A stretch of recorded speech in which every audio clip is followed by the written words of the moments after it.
the last time. The wizard has sent the others. Cyrus and the others are off trying to capture that mud tiger. Um, best of luck to them. I will roll to see how well they do, and give them whatever they get from it. All right. Don't all they have to do is throw a ball at it? Yeah, technically. I mean, I hope they have as much fun tangling with it as we did last time. Cadian's All not right. having part of it. So, Mr. Leth and Cadian, you have returned to the Sanguine Jewel. Repairs are going well. Boss is in the middle of an uncomfortable breakup with a mermaid. I'm going back to listen to the last episode. I do highly recommend it. All right, so Nazir, um,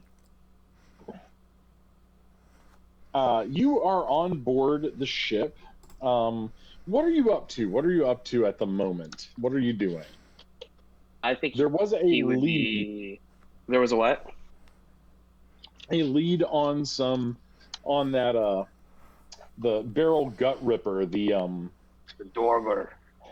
yeah, the Dwerger dwarf who killed your family. So I think Supposedly. he would be prepping the ship. Okay, so you're helping to prep. You're helping to repair from the um from the Sawagan damage they took a couple of games back when they met Gordon, who is off with Dip, pluming unknown dimensions. Ooh. Okay. As you are prepping this, a goblin is at the gangplank. He's like, "Hello, hello, is anyone there?" That's Nazir is gonna peek his head over like the bow of the ship and just look to see what's going on. Oh, the goblin is wearing blue robes, shot with sea green. He looks a bit elderly, and he's waving, "Hello." Hello? Look, what are you doing down there? Well, I believe this is called walking upon the dock. Um, Noticed the ship looking for passage, possibly when you put out again. Are you the captain or one of the crew? I'm one of the crew. The captain should be back shortly. All right, so Cadian and Mr. Lath, you're kind of dirty and beat up from the last few things that you've been doing, but y'all have returned to the ship, and you see this goblin having a conversation with Nazir. Um, well, Cadian's Beautiful pretty. ship. Sorry. Do Go I ahead. see Caden and Yeah, you see him. okay, so I'll point to the goblin. I'm like, oh, there he is, right there. The goblin turns and looks at the both of you. Hello. Which one of you is the captain of this fine vessel? Cadian just points. That would be me, Mr. Goblin. Milgar. My name is Milgar. Milgar. Yes. Hmm. And what brings you here, Mr. Milgar? The ship. It's a fine ship. It's been modified quite a bit. Looks like some gnomish additions. Yes, you could thank my esteemed Mr. Pidbug for that. Oh yes, very nice, very nice. The goblin pulls at his chin and goes, "Hmm. So I'm looking for passage on a ship. When are you planning on putting to sea again, good captain? Momentarily. What and what do we get out of this? Well, he begins fumbling through his robes, and you notice that he has a distinguished military commendation pinned on the inside of his robe, distinguished service in the Moonshay Isles Navy. Mm.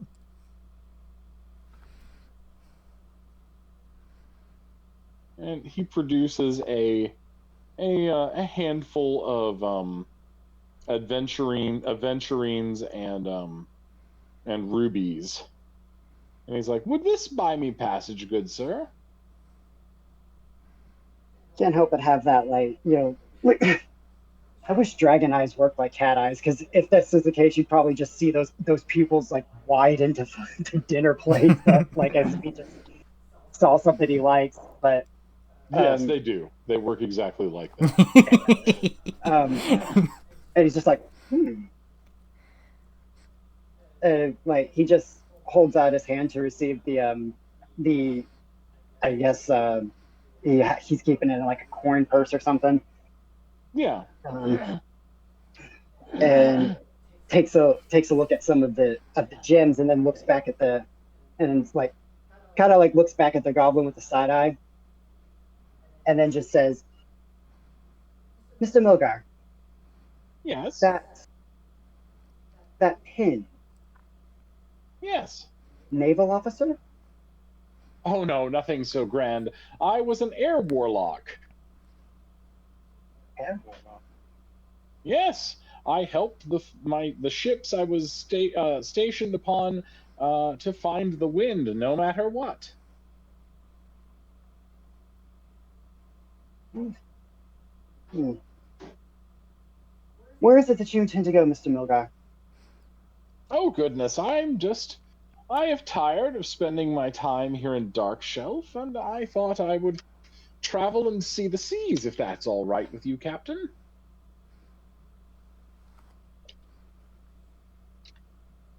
Not as young as I used to be, but I am looking for. Uh, if you should go to Maztica across the great ocean, I am looking for a special type of gemstone that will enable me to create an apparatus that allows for the underwater maintenance of a vessel. Hmm.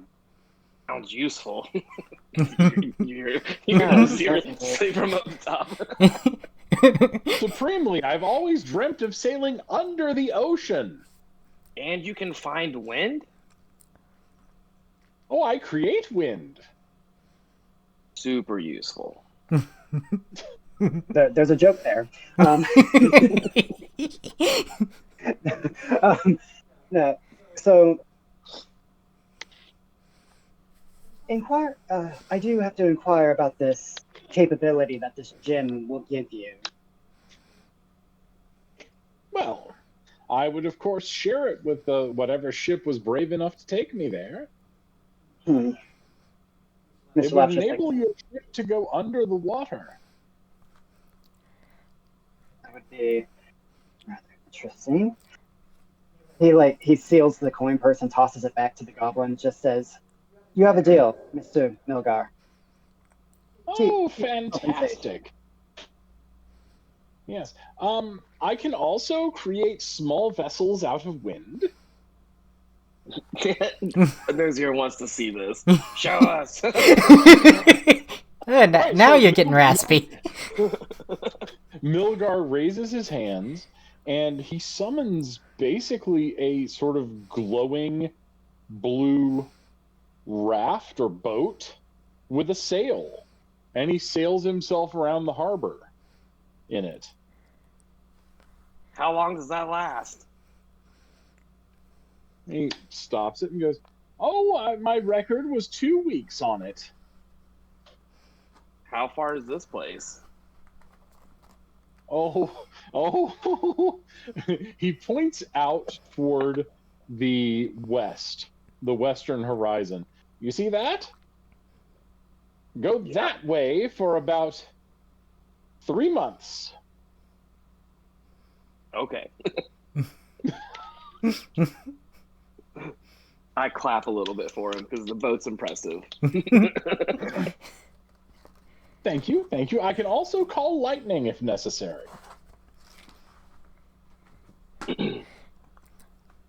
Interesting. Not necessary. So, I don't think that would be necessary, as that's my job. oh, of course, Captain. I'm sure you're much better at it than I. But I do have a brotherhood with all of the elementals of the plane of air. Plane of air, I hear. Yes. How do you get on the boat? Do you have like a ladder that needs to be tossed down, or? Oh, there's a gangplank. Oh, okay. And you said you were going to leave in a moment, good sir? Well, a detachment of the crew is hunting a mud tiger at the moment. We are not aware how long they will be.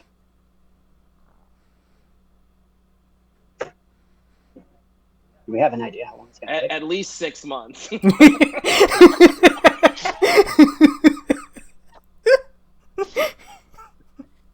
I mean, if it takes that long, I don't see why we can't just make our way to this place anyway.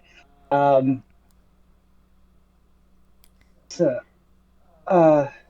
we know how long it's going to take? To get to Maztica, or how long they're gonna? It'll probably, it would be a safe bet to leave in 3 days. That would give your crew plenty of time to get back. Okay. Yeah.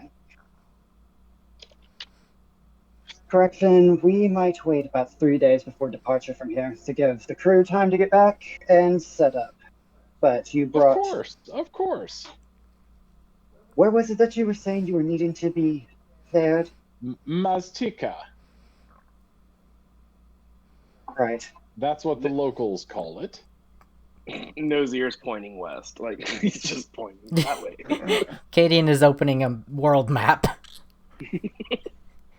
Yes, Mr. Nazir, I do... Mr. Ironside, I do see west. I have a compass myself. He's gonna look up at the helm and call on Tip, the navigator, and Okay. Riot, and his twin brother Riot, who is the helmsman. Okay. The two cute half-elf twins, he's gonna call for Tip to start charting a course for that place and informing Riot that they will be needing his expertise in the next 3 days. Okay, Tip strokes the chin and goes, "That's an awfully long way away, Captain." Yes, that's why we're going to wait for 3 days to get the rest of the crew back, and we can also get the repairs done in that time. I highly doubt it's going to be an easy journey. You hear Pidbug call up, "What do you mean 3 days to complete these stinking repairs?" Is that a problem, Mr. Pidbug? Yes, Captain, if you want to get halfway out in the ocean and then have leaks spring in and everything falls apart, where is that no-good apprentice, or whatever she is? Her name is Jolly. She is a tabaxi. I know what a tabaxi is, you puffed up intellectual goon. I require friends. Mr. Pidbug, you were one of the first crew that I employed onto this vessel. Yes, you do know Captain, and you suddenly see him wrestling with a hose.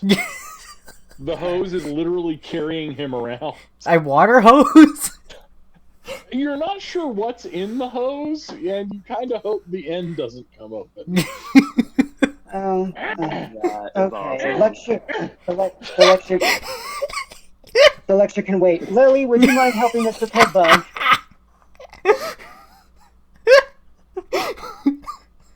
Lily looks at you and goes, Captain, why would I go help Mr. Pitbug? I am ship surgeon. Yes, you are the ship surgeon, but you are also more. When the thing hurts him, I help him. Mr. Lug, Okay.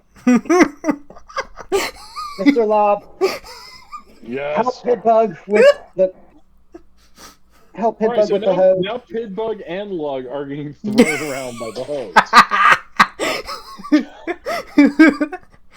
So what all on the ship needs fixing? Oh gosh.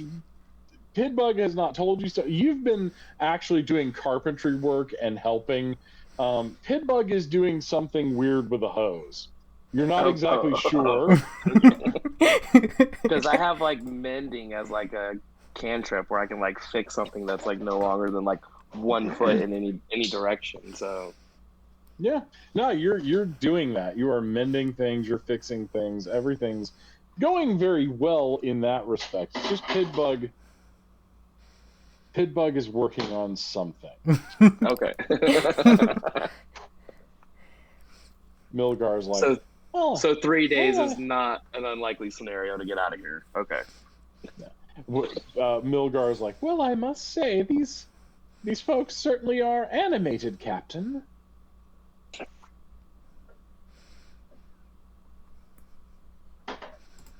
Yes, they rather are. One moment, please. Well, may I have a moment? I might be able to stop the hose.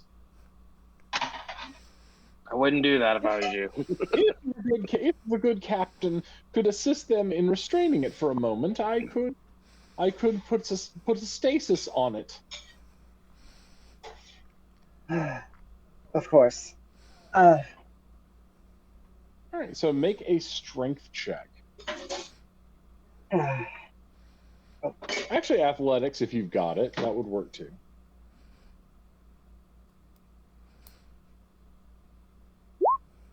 Ooh. Okay, so but by the combined might of Lug, Pitbug, and yourself, Mr. Loth, you actually hold the hose in place, and the goblin carves a glowing rune on one end of it, and it ceases to jump around.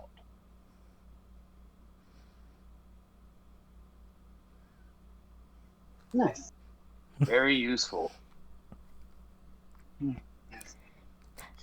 Now, if you will all excuse me, I have a map to work on. Are you sure you share your findings with Mr. Tip?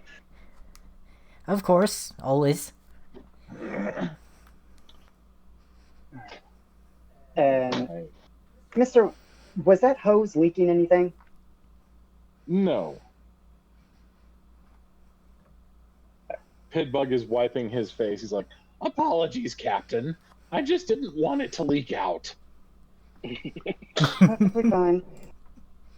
Please be sure to go down to the bilge to inform Mr. Terra to check on all of the inventory, make sure that nothing was damaged during your little hose fiasco. Well, Captain, yes, of course, but I am going to tell you, if this works, we'll be able to drain the bilge without using the manual bilge pumps. Yes, that's fantastic, which is another reason why I need you to go down to check on Mr. Terra and the inventory. Oh, yes.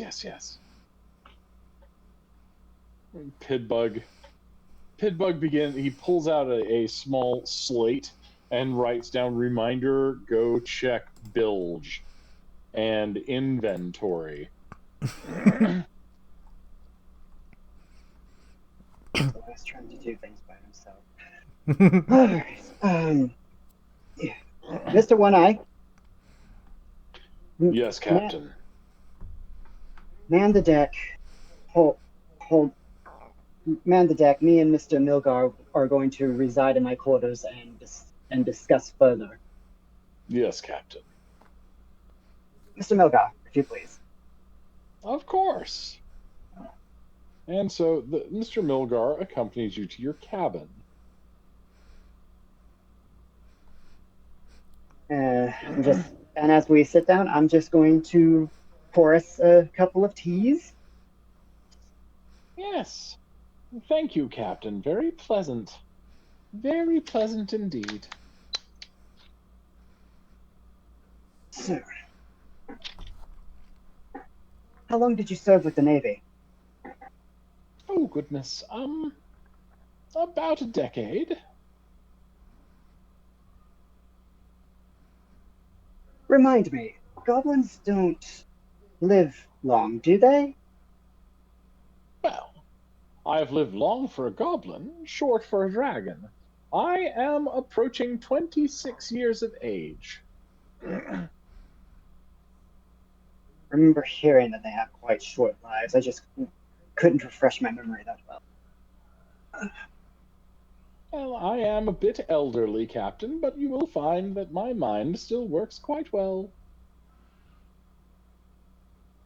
Well, we're going to need to find a place for you if you're going to be on this ship. I do have a personal rule that even if you are being ferried by me, you are part of the crew for that span of time. Yes, Captain, this is why, in addition to the jewels I have offered in payment, I am willing to lend you my services as a weather maker.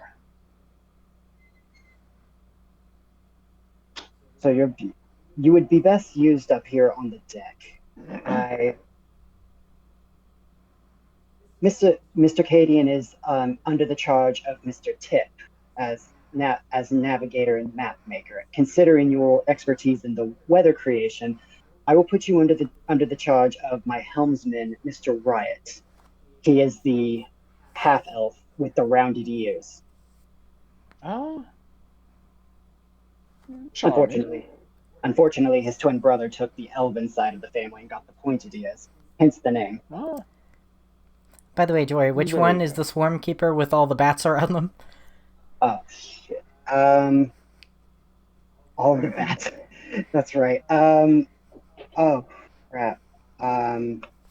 It's one of the brothers. I know that.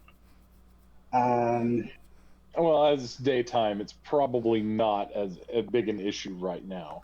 Yeah, it's just the book does say like they're constantly like have their swarm around them, which I think Hey, is like the most entertaining that's thing.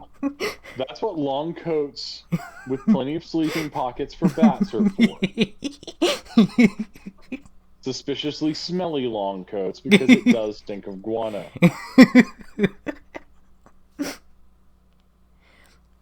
Swarm Keeper is one of the most just entertaining classes to me. All right, so Milgar is like, Captain, I will cooperate with your crew, and however, I would like a measure of autonomy, accepting your orders, of course, because it is your ship. But a bit of autonomy would help me a lot. That way, of I course. can make better judgments about how to move the weather and influence things to ensure a safe journey. Of course, that's where everyone gets the idea that I'm a bit of a control freak. In fact, I only put you under the charge of Mr. Riot, but only in terms of the ladder of command, as you would, the chain of command. You simply are under hit. Anything that you do wrong, he is held liable for. But you do have complete autonomy. Just if he does have a favor of you, we ask that you at least attempt to complete the task he has handed to you. Other than that, yes, you do have complete and utter autonomy. Well, then I will do so to the best of the ability of my goblin bones at this advanced age. Just be careful of those two. They like to play pranks.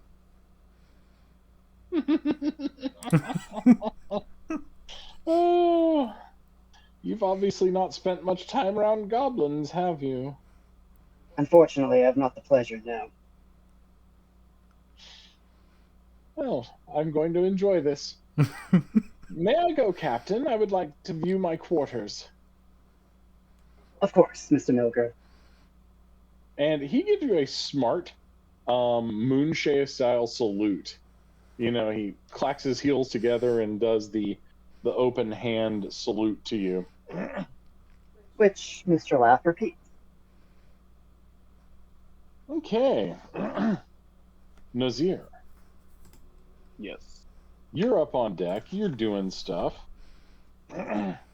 When you see a man come out of the water on the beach nearby, in the sort of dying light of day, it's stained red by the sun going down. He has wet hair.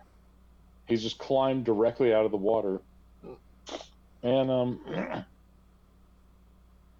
he has a finely made sword. Looks to be dwarvish. You can recognize it even from where you are. And he's moving up the beach. Like away from us or towards us? Toward the town of Darkshell. Where's everybody at? Like they're all in Mr. separate Loth, directions. yeah, Cadian is down in the map room with Tip, and at this moment, Mr. Loth and Milgar are parting their ways. Do I see Mr. Loft? Mr. Loth, does he see you? I guess I'm stepping out of my quarters, so. Okay, all right. So he'll wave to him, and he'll start making his way off of the ship to follow the guy. Okay. All right, so you're making your way off the ship, and you see this guy, he's barefoot. You see his bare footprints in the sand. Did he appear barefoot whenever I saw him, or? Yeah, he just crawled out of the ocean. Okay.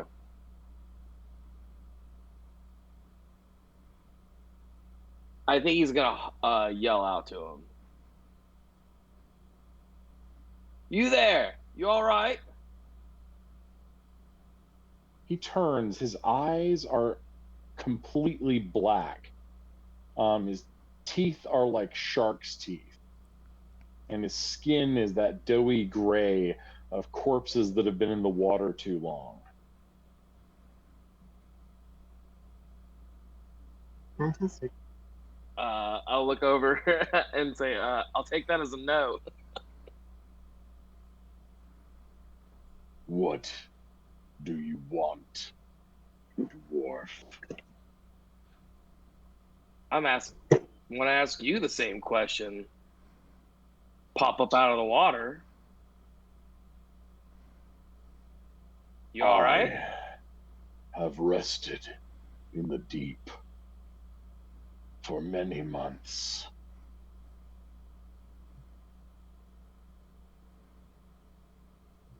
Why? I was in the cages below.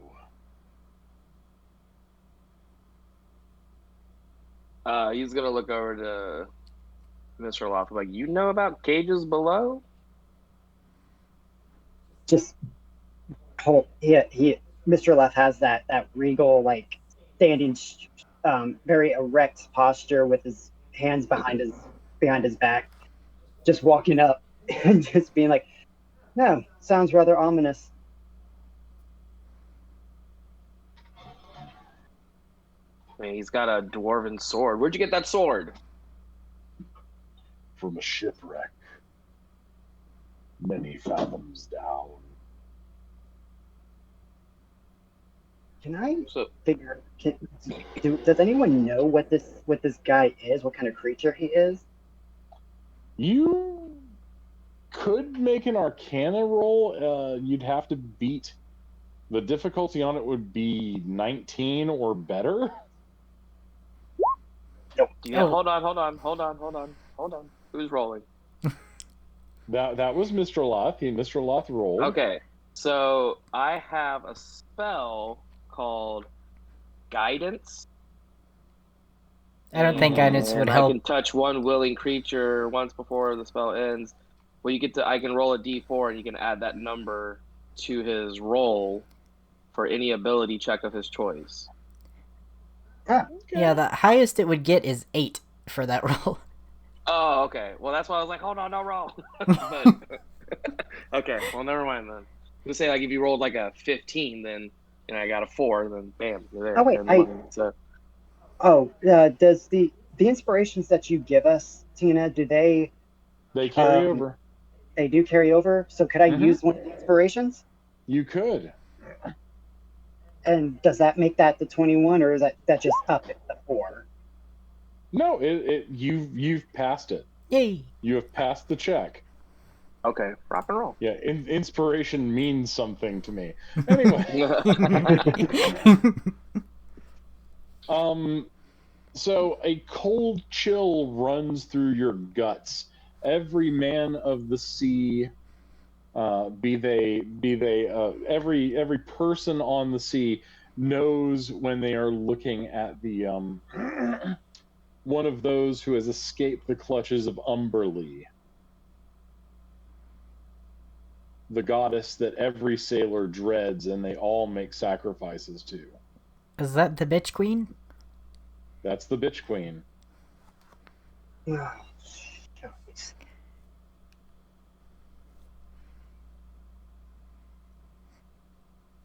Nazir asks him, where's he going? I want meat, and I want ale. You want to meet what? Meat! I want meat! And Oh, you're hungry. ale. Oh, you're hungry and you're thirsty. Do we have meat? Do we have meat and ale here? You're not gonna try to kill me, are you? Not if you maintain your politeness, dwarf. I know we have ale. Do we have enough meat?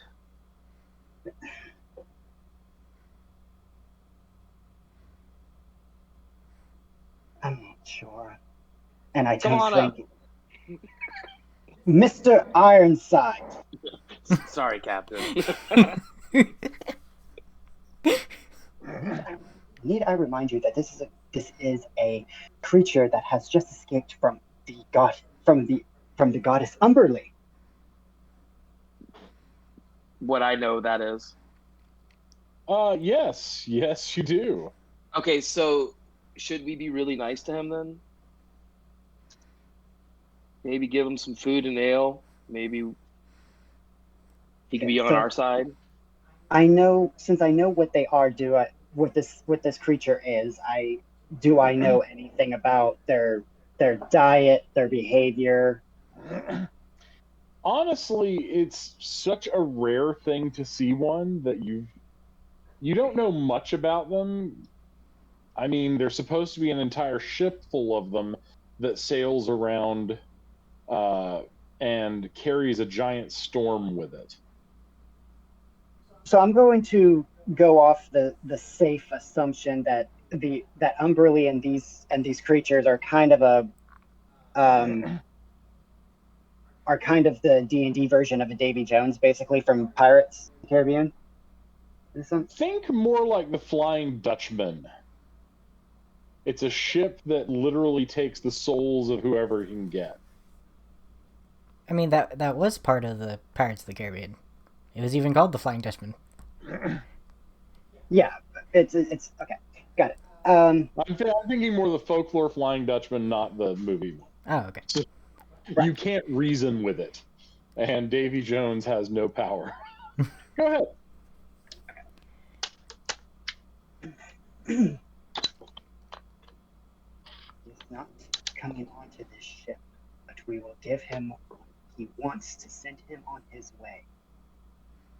Oh there, Captain. Am I invited? No. Did you say no? So, Yes, I with said that, no. Nozir's just gonna go onto the ship and get a whole bunch of stuff and bring it down and set up like a little picnic area for this guy.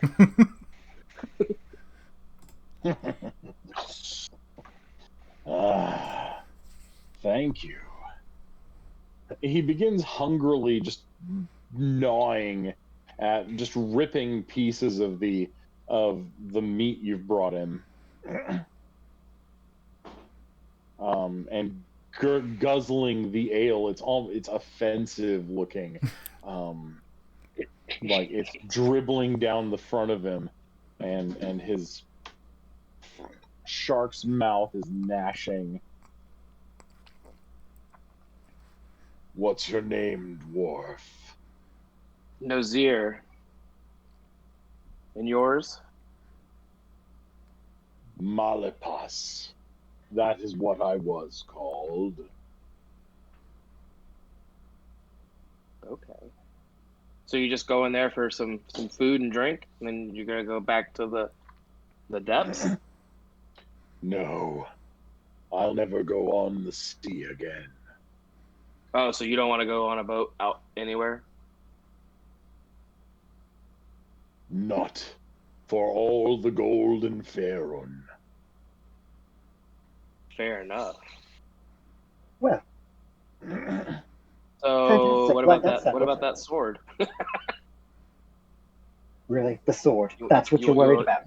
You want to part with the sword? Hey, it's a nice sword. You have fed me.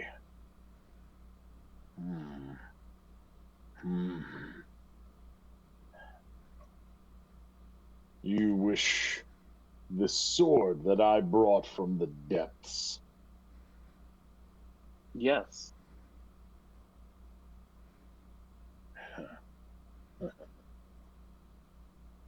Then I will give you the sword in exchange for the meal, dwarf. Much obliged. Much obliged. Can we get you a to-go bag? I've eaten enough.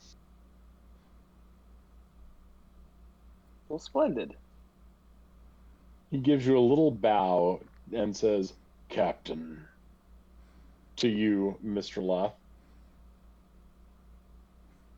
Small And head. makes his way up on shore.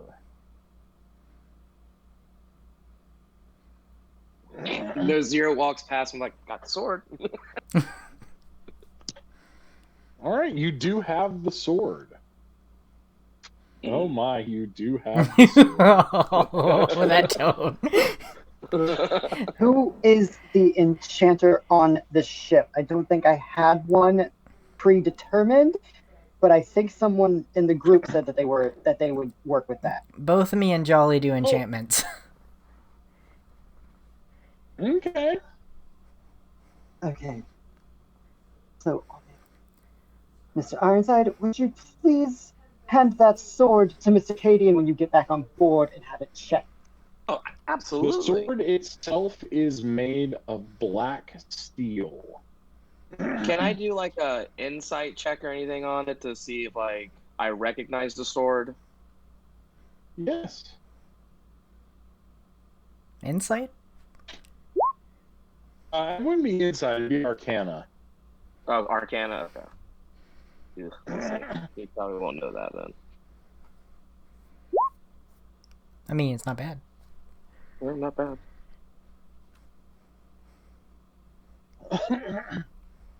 All right, so you do recognize this. It is a very, very, very ancient blade, created legendarily by possibly old Rolmar, who was one of the mythological first dwarves. All right. It is a sword called Stormbringer. Ooh. Cool. Is it like cursed or anything? Oh yes. It gets a +1 to attack and damage rolls. And it has the following things. It is fast as lightning. At will, your form can become that of a medium-sized clump of electrical energy. Whoa. So is there like any? Do I need to I'll have it get looked to make sure I No. can wield it, or is it like you I can, know? you can wield it. You know Okay. it. Yeah, you're a I dwarf. just don't want to have like a stone hand or something like that happen to Josh. Like, No. Okay. So basically, you can revert back to your humanoid form by spending 1 minute concentrating on doing so. You can only do that once per long rest for 1 hour. So you can become a living thing fast as lightning. that's pretty cool. You can't speak and can only take the dash action, but you are faster than just about anything else. That's pretty cool. You also have, by swinging your sword in a heavy slash as an action, you can send out magical force imbued with the strength of a hurricane. Wow. This creates a 30-foot cone, and they have to make a saving throw and take 4d6 or 4d8 force damage.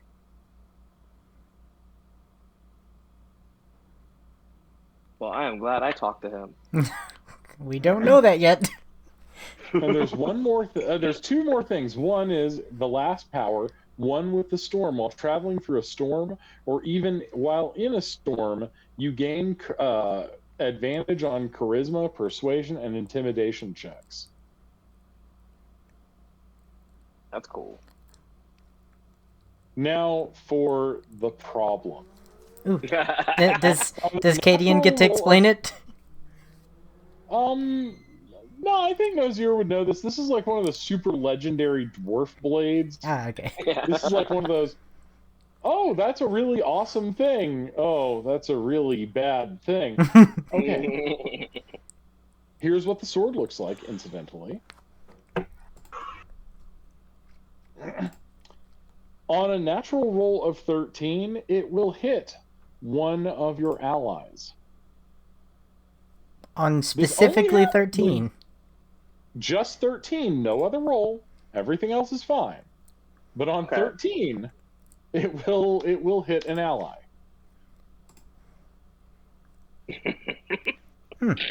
No more, no less. 13.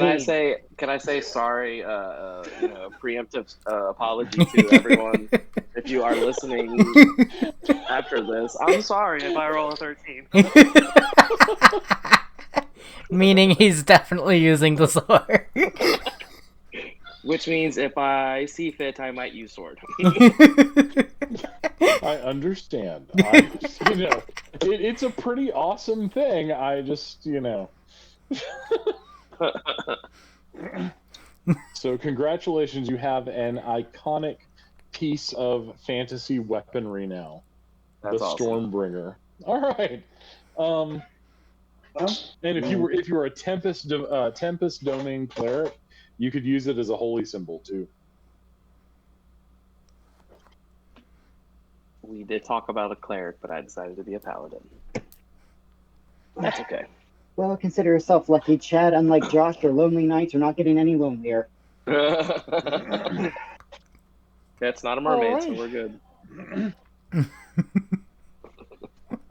So Mr. Left's going to have to give you a little bit of a lecture about inviting people onto the ship without letting him know first. Well, to be fair, he did take the food off of the ship. Yeah, after you said no, I apologize. I'm sorry, Cat. Here, let me make it up to you, and he goes to rub your shoulders. Even though he's much taller than you. Yeah, he's stretching his high as he possibly can. Mr. Ironside, please so just return to your tense. post.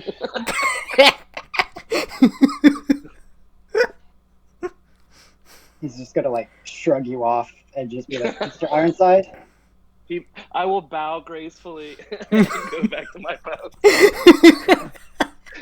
And as I turn, there's just a big smile on his face. He's holding a laughter in. So Boss is climbing out of the water now. Wait, who's climbing out of the water? Boss. The dwarf. Oh yeah, like alright, so more mermaid, I guess.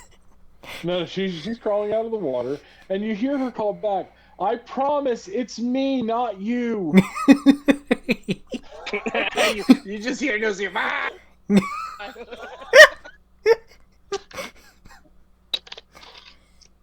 And Boss looks, she goes, "Listen here, Pipsqueak, didn't you swear out an oath of vengeance?" Yeah, against one person or one set of people, not everybody. Well, I wasn't. Look, I was dallying. I don't understand why you're so het up on. Look, there's Dwerger in town. The mermaid knew it. I love the Where accent. are they at? So now it's like business. Like Smile's gone. Well, and she pulls a small fiddler crab out of her hair. I was collecting information for your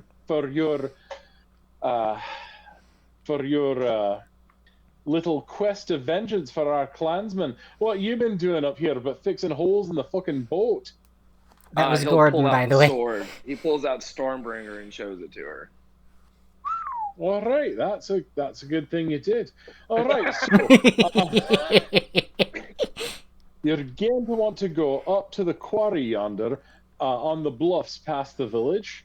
You go up there, and supposedly there's a force of dwerger up there working for a dwarf, mountain dwarf. Not one clan I know of, but you might want to look into it. Thank you. Right. And I think he'll go and see if anybody else is around. All right, so Cadian, you and Tip have finished updating maps. Yes, I wanted to mention that since he got that flower he was looking for before, their map now has a little spectral ship on it that is basically Nice. their indicator for where their ship is. So when the ship moves, the little spectral one moves on the map. It's Right, cute. so provided the ship's compass works, you will have an accurate reckoning of every place you are in the ocean. Exactly. Which It's means great. advantage on any navigation check. Sweet. And other than that, he's just trying to figure out what these musical reeds do. Other than make music. That seems to be their only quality that you've discerned right now. Although when they dry out, you've noticed that they become harder than brass. Might be able to make something with this. Musical weaponry, perhaps? You know what? Make an Arcana check. You?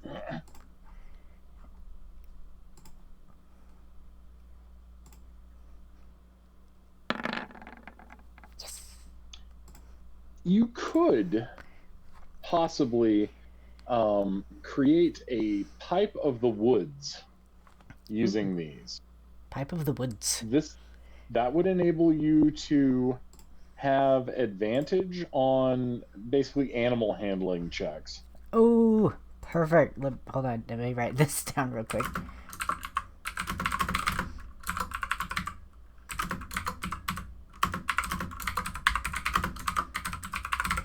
That is something he needs. He is not very good with animal handling. I noticed. Works with them, tries to study them, not good with them personally. All right, so Mr. Lath, is there anything you want to do before Nazir kind of lets everybody know what he's intending? Well, he's actually wanting to go down to the builds to check on Terror, see how Terror's doing. the dwarves are long-lived creatures as well, right? I'm sorry. Which one is Terror? Terror Terror is is a drow elf that who stays in the bilge, and he works as the inventory checker, like the um what do we well, call you it? said Cooper, but that makes barrels. We can just call him inventory. Well, Cooper's did that as well. He works on barrels and the inventory. He works on both. Um, but he's a really reclusive drow elf who they call Terror because he just likes to be. Okay. He just Yes. All right. Cool. So you're gonna go down there. You find Pidbug storming towards you. Captain, a word, please, sir. yes, Mr. Pitbug. What is it? I would respectfully request that you do not send me, the ship's engineer, down into that dark, dank, creepy bilge with that paranoid maniac.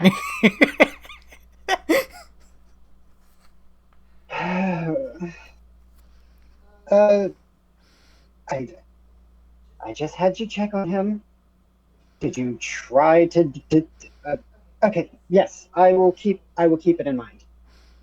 I tried to check on him, Captain, and next thing I know, I had a knife at my throat. I probably should have asked Tripod to come check on him. He likes him. I don't think Terror likes anyone. I think Tripod's just brave. Of course, Mr. Pitbug. You may resume what you were doing. Thank you, Captain. All right, so you head down to the bilge, and it is, as customary, dark. It's dark even to you because you have just dark vision. You don't have the ultra vision that like Underdark dwellers have. And Yeah. from somewhere, He does have blind sight, but not for very far. yeah. No. Anyway, Terror, you hear him say, Captain, to what do I owe the pleasure of your company? Well, we haven't heard from you in quite some time, Mr. Terra. I just wanted to be sure that you were doing okay. I'm doing quite well. You don't see any other drow on board the ship, do you? Of course. No females. So No long as female there drow are either. no, they wouldn't deign to come after me. I'm too lowly a target. But I'll be fine so long as there are no other drow on this ship. My most excellent captain.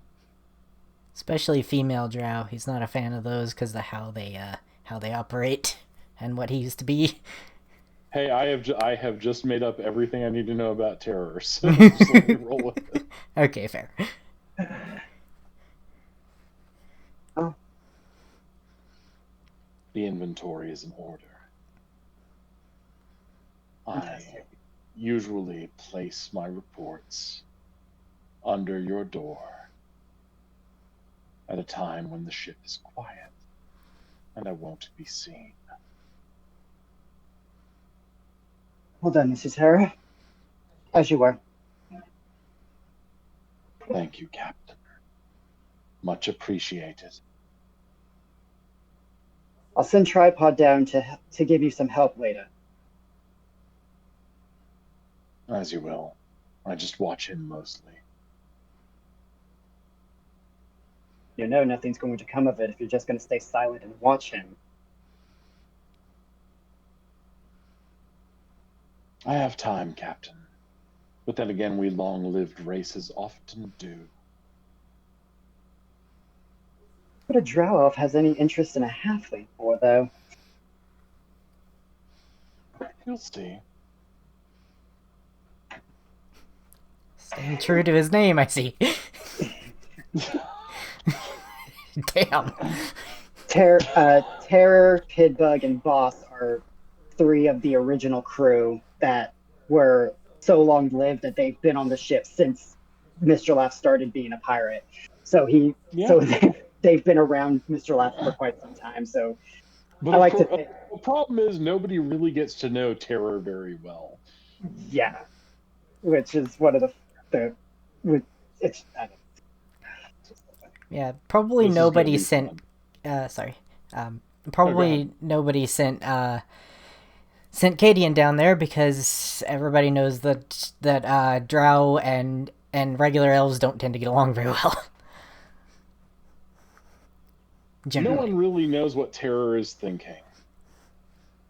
And the few times he has fought for the ship, nobody saw him fight, just people spat blood and fell over dead.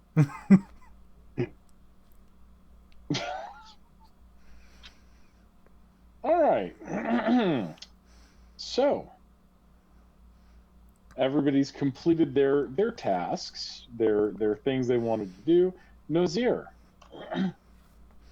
Yes. you are intent on going ashore and investigating the quarry. Yeah, is there like a signal horn or something like that on the ship I think you have a Mr. whole. that Law? would grab the main people's attention? Not without grabbing the attention of everyone else on the docks. Oh, okay. Well, then I'm not going to do that. I thought you had a horn that targets specific people. Do I have a horn? I don't know. It's been so long. Yeah, you I know I have a cool pipe.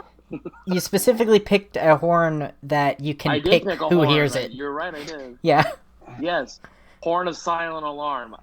He pulls out his horn of silent alarm and blows it so that Caden and Mizralan can hear it. Is anyone else's ears ringing? Tip is like, no. It appears I'm being summoned then. Ta! Being summoned. Demon of some sort? I don't know. Wouldn't surprise me. He is a bit unsettling with those owl-like eyes. I just realized something. So I'm gonna blow up the chat real quick with some pictures. So there's gonna be a couple of pictures, but so just let me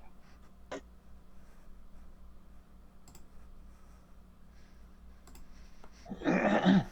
Oh yeah, I remember those.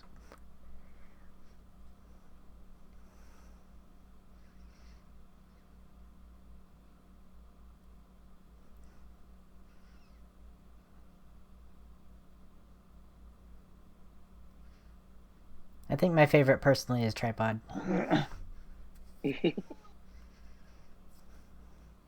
We'll get to him in a future game.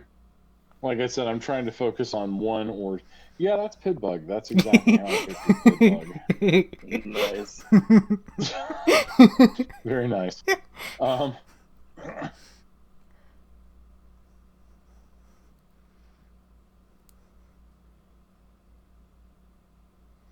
And I didn't mean my favorite character, I just mean, like, the way he looks.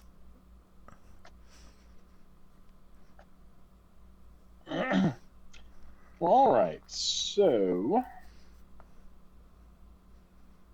I fucked up on... Oh, sorry. Oh, you're fine.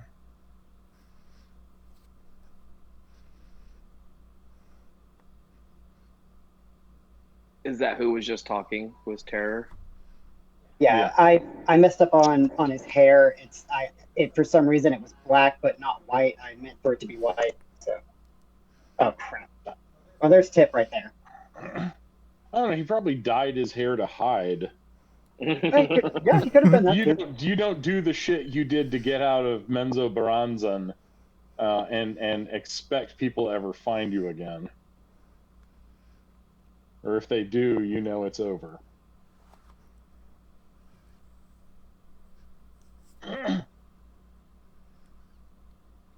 And those are fabulous, by the way.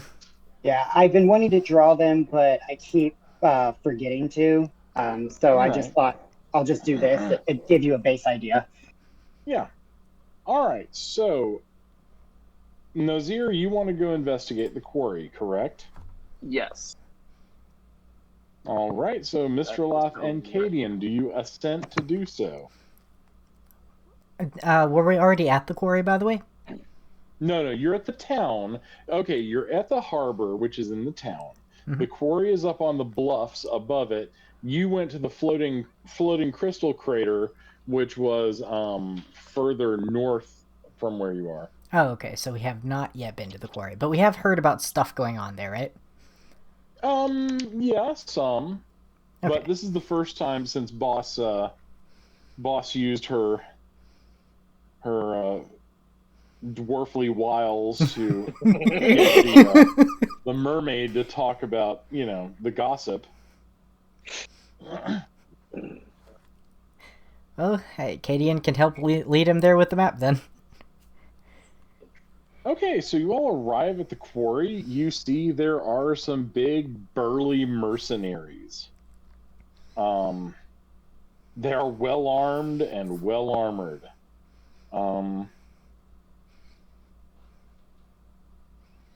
There's about 20 of them. And you see a dwarf, kind of shouting orders at everybody.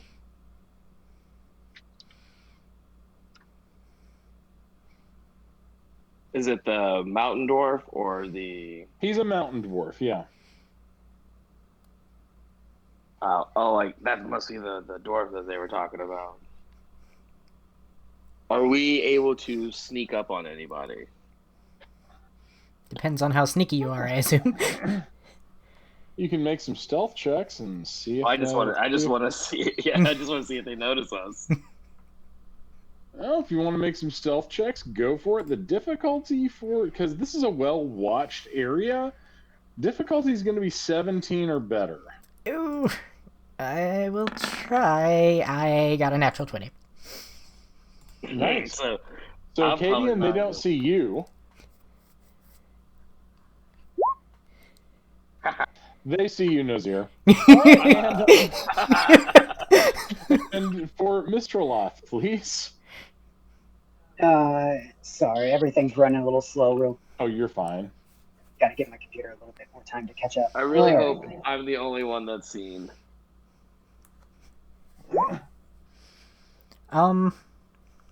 You may not be the only one who's seen. Nope. Oh no, Mr. Loth and Nazir are just standing in the middle of the road.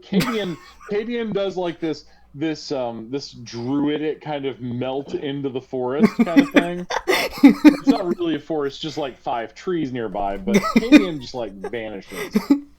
There's like a little swirl of leaves and that's it. I do have a thing that helps me hide in foliage and such, so that's very accurate. This is not boding well for this character. A large scarred mercenary with a Dalelands accent is like, who goes there? Your worst nightmare.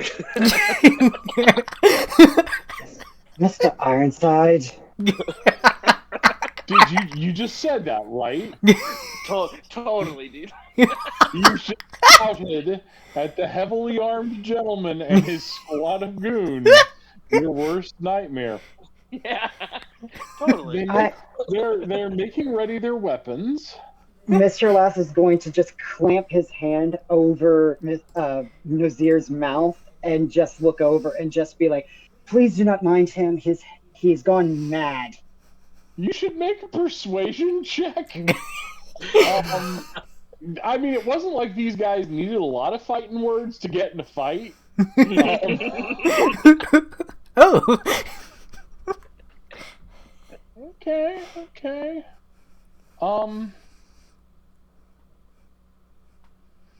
The big scarred Dale man's like, all right, we just killed a dwarf. I don't think that's necessary. Not necessary, but it's gonna be fun. Cadian's readying attack in case they actually start attacking. Okay. No. Surprise. So I mean, is Nazir gotten loose? like where he can like actually say something again? No, Make a he strength has not. check. Make a strength check. What is your strength? What is your strength modifier, Mr. Olaf? It's pretty good, last I saw. I strength modifier is I think 3. I'm at 16 strength. So 3.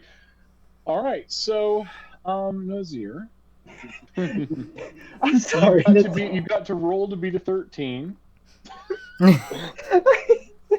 You make a strength check. Okay, yeah, Nazir has slipped out of your arm like a rabid, angry weasel. I'm sorry. I just pictured him like licking Mr. Last hand to get ready. Yeah, totally. Like, I mean, I've got a strength of 20, so I mean, like, Oh yeah, yeah. Okay, so he pulls out his warhammer and his shield, and he's like, "You can try," and he like smacks the hammer on the front of the shield. Oh, fantastic. the mercenaries are kind of laughing, and they're like, "All right, somebody wants to be dead." Does it look like a fight? I'm ready for my thing. Well, all right. So, Cadian, since you are our, you're the hidden one, I'm gonna let you roll for the initiative here. So, roll a d20. You just have to roll higher than mine. Oh, do I just click initiative? Yeah, or just click a d20 is what I do. Oh. I don't do individual initiative because it slows everything down. Oh, okay. I do right. side initiative. Alright, yeah, let me just find the d20 on my thing there. I don't think I did well. Okay. Well, no, you did fine. You're going to get advantage on your attack because you're hidden. The problem is they get to go first. Aww. All right, so Nazir, what is your armor class, good sir? It's good. So, it's real good. Yeah, it's good. It's an 18, but with my shield, I have a +2, so I think that's what it is. All right, so the first one comes running at you. Wow. Okay. And he strikes you with a short sword right between the plates in your armor,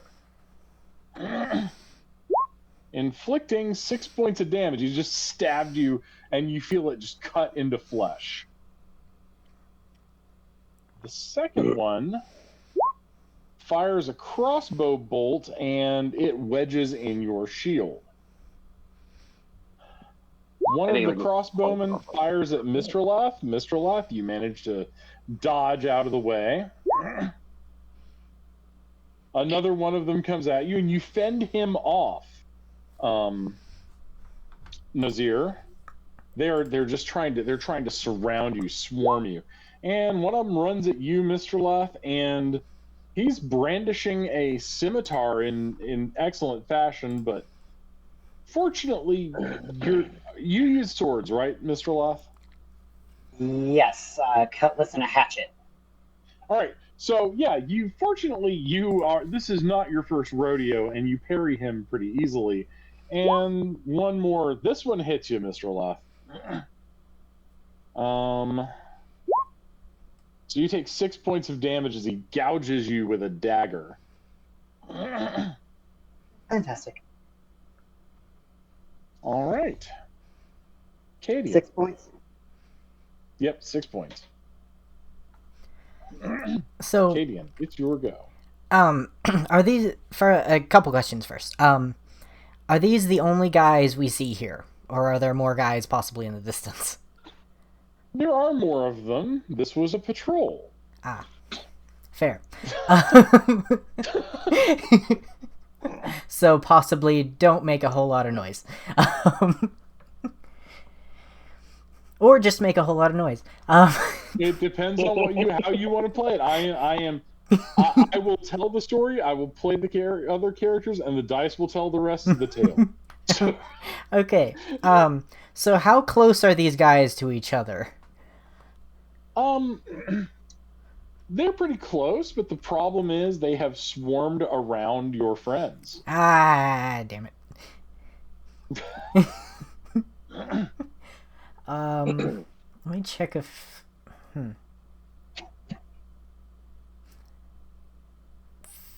No, the sorcerer I stuff mean, doesn't help like me. a bunch of them have like football piled onto Nazir, and like sparks are striking. The dwarf is cursing. The humans are cursing. So I have a question because like the one that like missed that I dodged or whatever, do I get like a bonus action attack on that guy? No. Well, basically, Okay. what I'm going to do is y'all are going to get all your attacks, and then because I'm not doing attacks of opportunity or things like that because that slows everything down way too much. So. Okay. Yeah, unfortunately, I definitely can't use any of my AoE stuff because of all the swarming. Right. I think at least like maybe one of these like specifically targets. No, that's every creature. Never mind. Yeah, they would probably stay in a formation if there were like more than just two guys. But it's like these guys have advantage of numbers, so they're just like, "Oh, kill them," So that's why they're charging in. Okay, how many guys are there? There are 7 of them. 7. Okay. Well, the best I can do is probably use my sorcery points for twin spell and use a chromatic orb. So that's Okay. 2 chromatic orbs. Okay.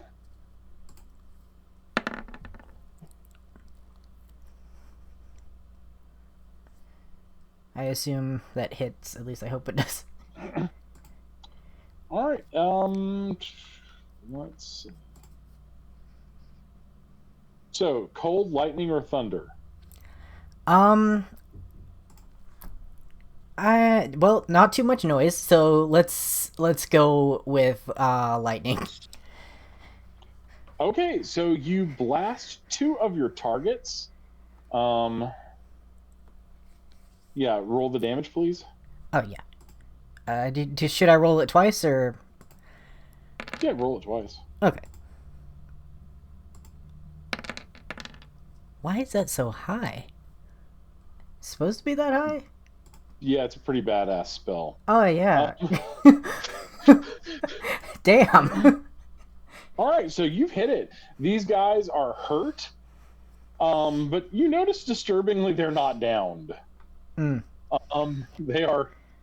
They're tough. These guys are tough. Have I stayed hidden? No. Ah. Once you had a giant silvery blue spectral dragon loom behind you. That's fair. I did not make these subtle. you actually had 2 of them loom behind you. So yeah, you've been noticed. Several birds have been stunned by the sudden appearance of spectral dragon. All right, so that brings us to you, Mr. Loth. What do you wish to do? Well, now that I've got stabbed, it's gotten very real for me. So, I'm just going to take off my overcoat, and all right, that's one of your actions, removing the overcoat. Yep. Okay. And I want to wait. Can I cast Bardic Inspiration? I mean, that is a thing you can do, yeah.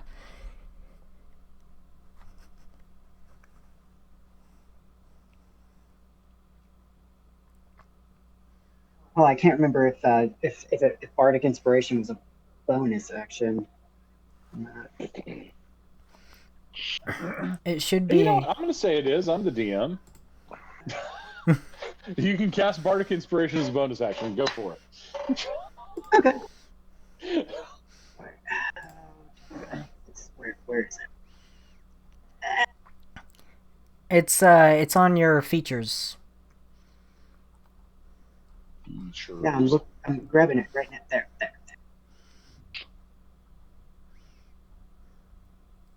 All right. Bardic Inspiration die changes when you reach certain levels of class. We're not. What is it?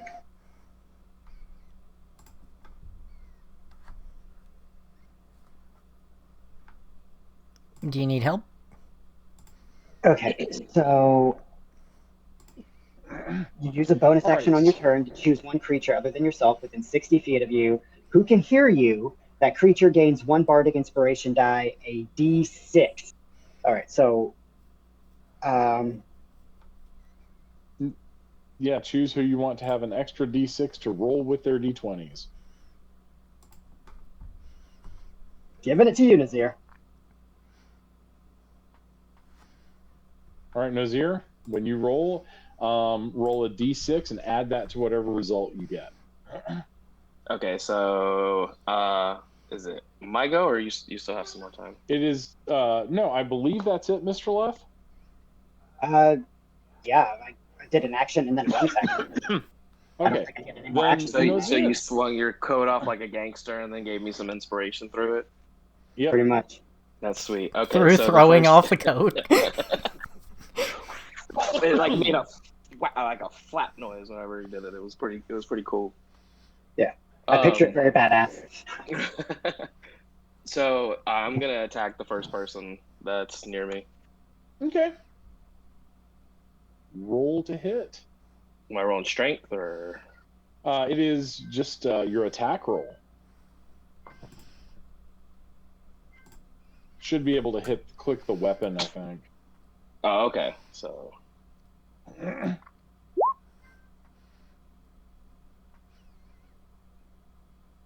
Okay, so okay, what happens is the guy dodges, he jumps back as your hammer goes past, and then you hook his leg with the hammer and you smash him in the jaw with your shield.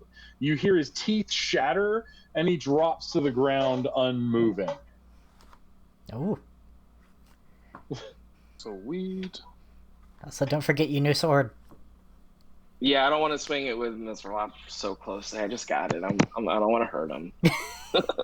Oh, it'll throw lightning from the sky if they're not nearby. I also take half damage from lightning because I'm a bronze dragon. So That's good. That's good. Makes it more survivable. Go ahead. So can I use as a bonus action? Can I cast Thunderous Smite? Yeah. No, I think Smite's an action, but you can make an attack as a bonus action. Okay. Yeah. It says bonus action. Oh, you can do Thunderous Smite as that? Yeah. Okay, then click the thing, smack somebody. All right. Yeah, I think that just adds to attack rolls usually, doesn't you're it? going to get 9 to your attack roll. Okay. So that'll be next time. All right. Okay. Now, there are 6 very angry men. Nazir, one of them comes at you. You parry him with your sword. He almost kicks you in the groin, but you manage to dodge out of the way. Mr. Loth, another one comes at you, tries to stab you in the neck. What is your armor class? 17.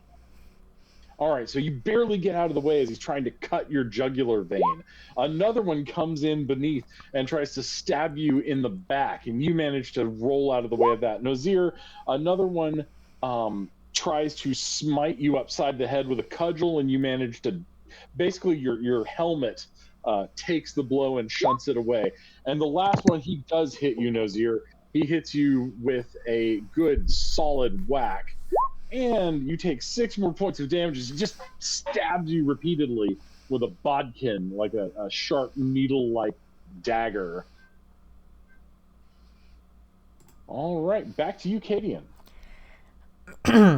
So I'm guessing their formation hasn't changed much. It's a mess. I mean, honest to goodness. This is a melee combat. It's not like in Final Fantasy where people just switch position. This is like wrestling a dwarf and a half dragon man. In the mud? Oh, okay. What? So, sorry, I forget I'm not using my push to talk. I keep forgetting I'm not muted. Sorry. Oh, I you're was fine. I was just rereading the feat for being a College of Swords bard, and apparently I do get 2 attacks. I just because of my 2 weapon fighting, it's just that I can add an ability modifier to the damage of the second attack, not the first. Yeah. And then I get a bonus action. Okay. All right. Also, don't forget your spells.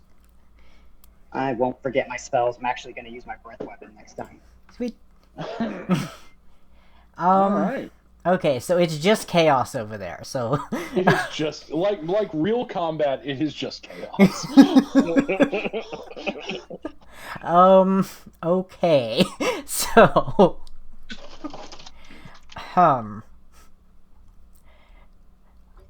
these are the times that you realize that your spells are not very helpful when your friends are all in them. It's the old Inglorious Bastards lesson. You don't fight in a basement. Anyway. Okay, let's So, considering my spells are not working here, he may just turn into creature. Okay. Let me open my list of creatures real quick.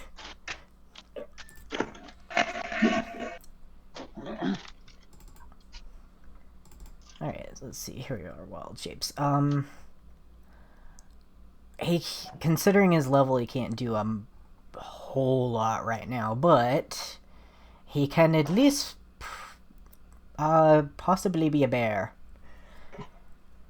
Yeah, I'll let you turn into you're level 3. Yeah. I'll let you turn into a black bear. Sweet.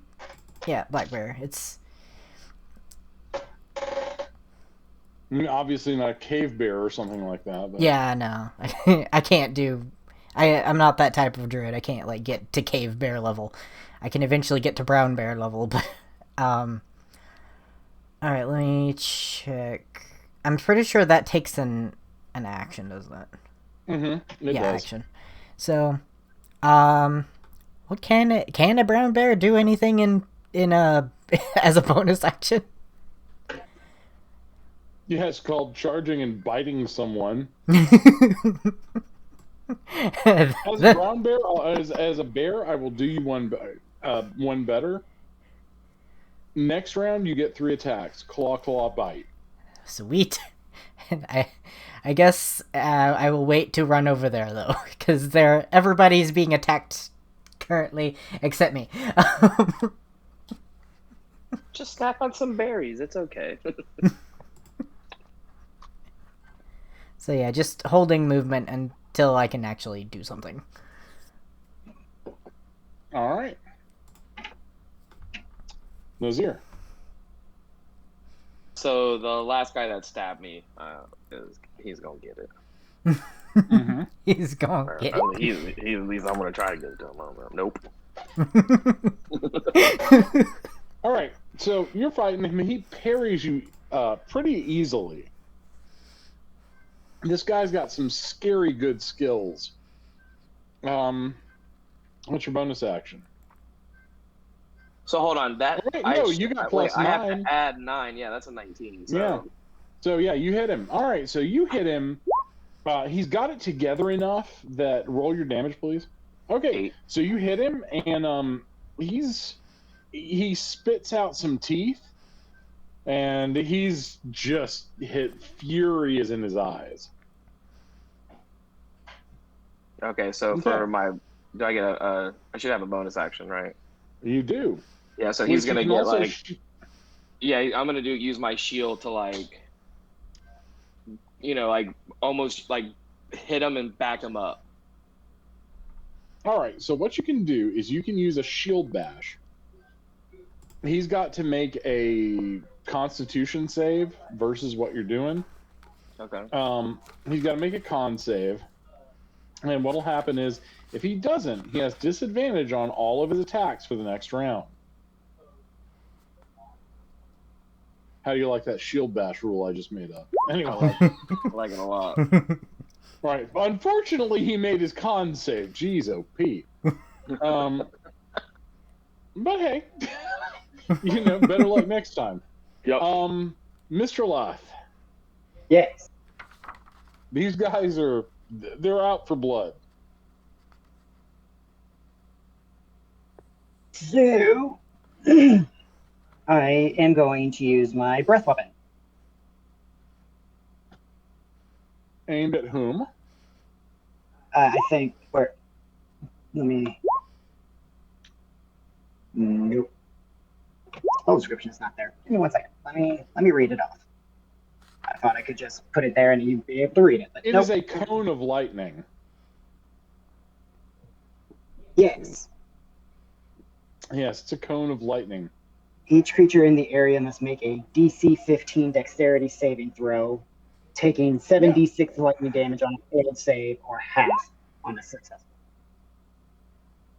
All right, so Nazir, I need you to make a dex save. Oh boy.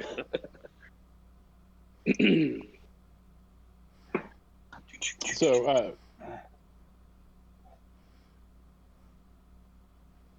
saving throws. Oh.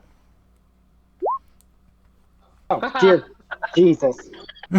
Nazir takes 17 points of damage. Oh Oh, no. no. Oh, Are you down? That puts me to 25. I have 2 hit points left. Okay. oh. All right, you got 2 HP. You're still good to go. At least you can heal. Yeah, that's what he's about to do. All right. So I make it. All right. So they're all hurt. They've all taken about 8 points of damage. And one of them pulls out a horn and blows it. Oh, dear. And you hear alarm horns going off further down in the quarry.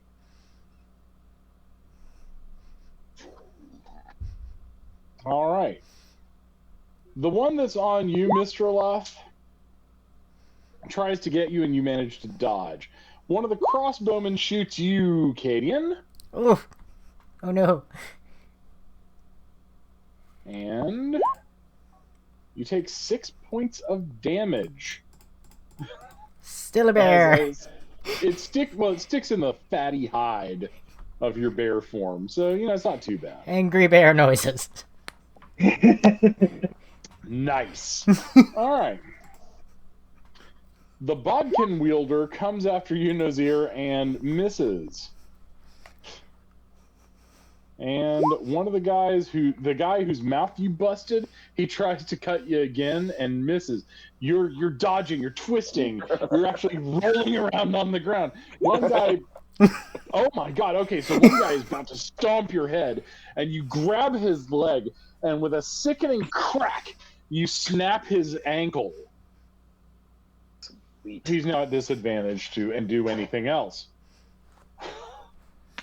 Cadian, back to you. So, yes, I would like to come bear bowling in and use the multi-attack you mentioned. Don't roll a 1 so you don't step on Nazir. We'll try not to. Can't promise things. 300-pound black bear. Let me see what I roll. D20 plus 4, it says. Yes. Alright, so there's that. I failed miserably. Do I roll 2 more times, or is that it? Hang on. So, Nazir. Oh, no, I'm sorry, it's Nazir. It's a 300-pound. You take 2 points of damage. No! I'm down. You're down. Make a death save. I don't get a chance to dodge it or something? Aren't you on the No, ground? You were on the ground, and I said the only way it happened was don't roll a 1. Yep, and I Oh, had goodness. instantly rolled a 1. And then you That's roll one. Where is the death save? It's a D20, no modifier, beat a 10. Oh, just a straight D20. Okay, all right.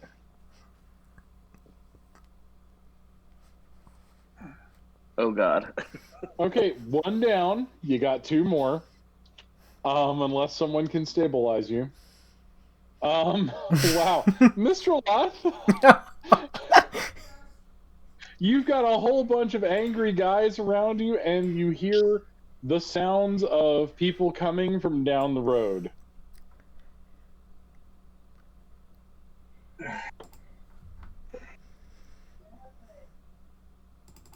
Okay. God. Okay.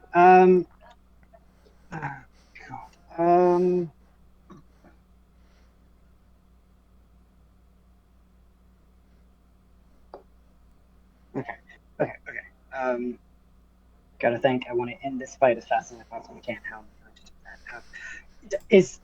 Is the leader of this patrol still alive? No, actually, he was the first one to die at Nozir's hand.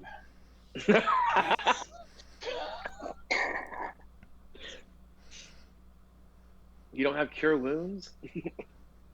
No, I'm not playing a healer this time. Yeah. All the cure wounds folks are in the other group. No, I'm a cure wounds. I'm also. All I had to do is not get rolled over by a bear. I'm sorry. All I had to do was not roll over the dwarf. Okay. What? These are the Drugar? No, these are just humans. Fan freaking tastic.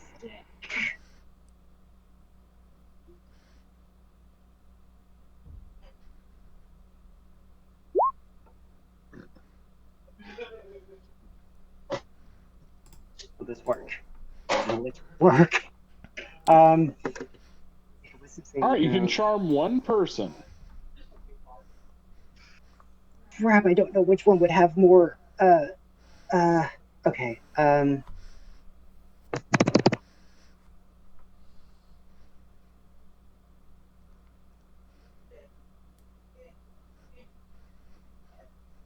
The one near the one nearest to me. Okay. So, yes, he is charmed. Fantastic. Oh my god. Oh wait, no, he's got advantage, so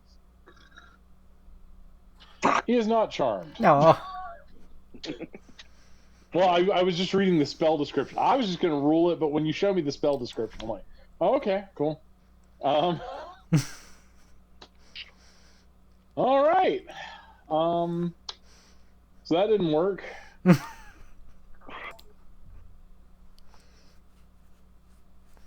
So, Cadian. So. Mr. Well, actually, they get to go. Oh, God. Okay, so, Cadian, you have been struck. Quite hard by a hatchet to the head. You only take 4 points of damage. More angry bear noises. The crossbow wielder, oh god. Oh no. The crossbow wielder shoots you for 9 points. Well, that's my bear form. I no longer have bear form. Alright, so you are now in bruised elf form. Alright, and the one's on you, good captain. Oh gosh. I have 14 hit points. Mr. Loth, you take 8. And the one more on you hits you. And you 4 more.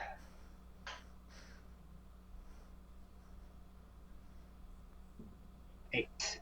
2 hit points. Yeah. Yeah. So, Cadian, what do you want to do? This has not gone well. Heal Mizralaf. This went sideways very quickly. And incidentally, Nozier, make another death save. Okay, fingers crossed. Oh my god! That's 2 down. Oh crap! Don't worry, Okay. I got it. It's fine. All right, Cadian, what do you want to do? So- Throw my bacon out of the fire. So this I will only be somewhat helpful. um, so he's going to throw Healing Spirit out there as a bonus action first.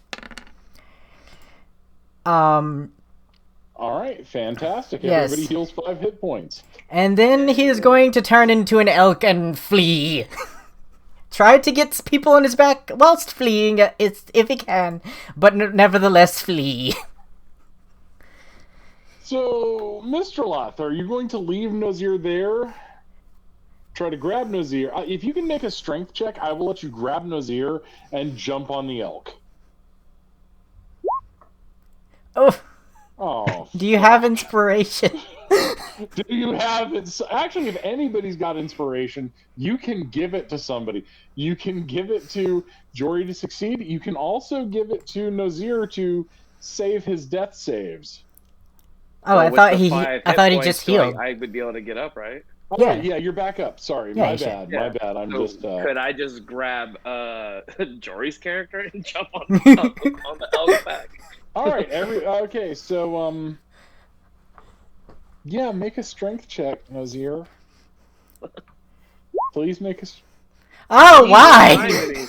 behind Okay, does anyone want my inspiration point? This Roll- now we've come down to Roll20 the. hates us. You can only save one. I can Who only do you save one. Keep to the code. Well, I'm sorry, but one of you is the captain. So what happens All if right. I turn into a ball of lightning? That would be a good idea. Do that. You can run, and you can't be touched. Do that. So let the captain get on the fucking elk and ride out, and I'm gonna be a bolt of lightning to the back of the All right, ship. so Captain, they are going to get one more attack at you as you jump on. Just 2 of them are going to get attacks at you as you jump on the elk, okay? Because of the failed strength check. Right. All right. Oh God. Uh. Oh God. Oh God. Yeah. All right, so 9 points of damage. You could. Okay, so you could use your. Wait, you used the inspiration, right? I did. So no points of damage. You're escaping. You're all escaping. Elk away!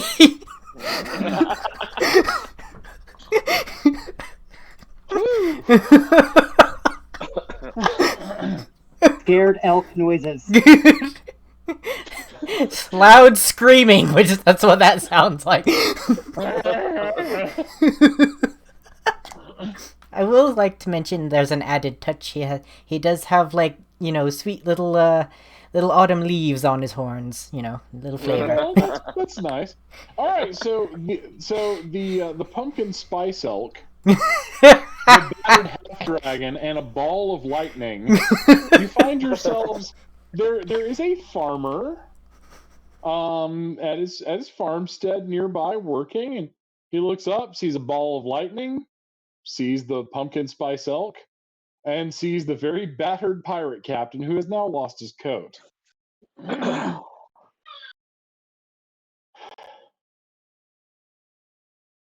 He's like, Coat.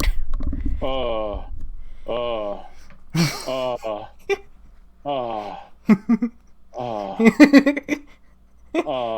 Elk scream.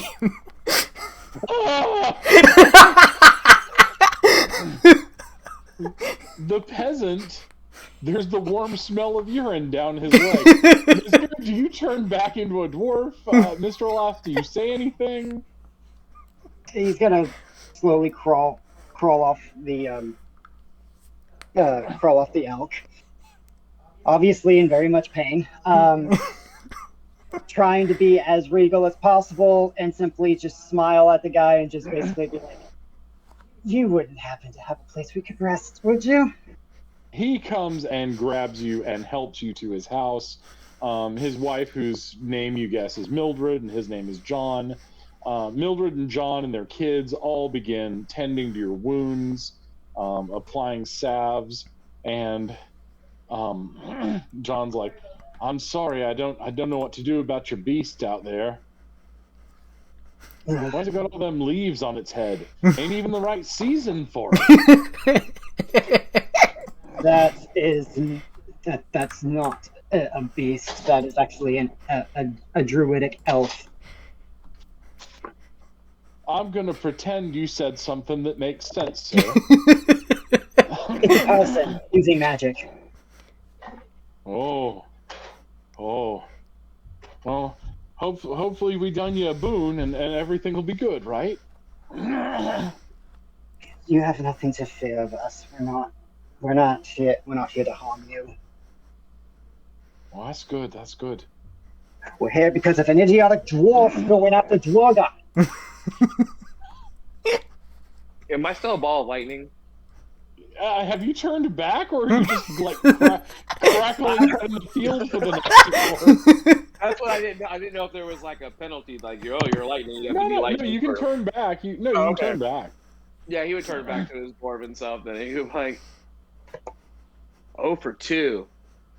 I'm gonna get this guy. He can't keep beating me. Yes, now he has my coat. And then like I'll cast like cure wounds on anybody that's hurt. Okay, Take care of myself. I am not scratched. It was just the bear form that got hit. What?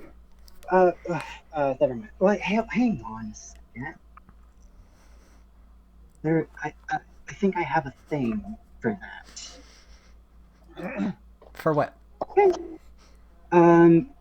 Song of Rest, right? Oh yeah. There is a thing for that. Beginning at second level. Wait, second level. Yeah, we're level 3, so it's fine. Yeah, you're level 3. You're good. You can use soothing music or oration to help revitalize your wounded allies during a short rest. If you are any friendly creatures who can hear your performance, you regain hit points at the end of the short rest by spending 1 or more hit dice. Each of those creatures regains an extra 1d6 hit points. The extra hit points increase when you reach certain levels. You're fully healed. Sweet. I'm not gonna make you nitpick that. In combat, yeah, but I mean outside of this, John's keeping y'all safe, and John's son comes back in. He's like, Pa, them men down at the quarry. There's about 20 of them riding out, heavily armed and armored.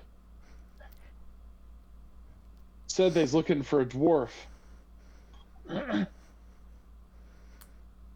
I turned back into a ball of lightning. No, I'm just kidding. Elk ready to run.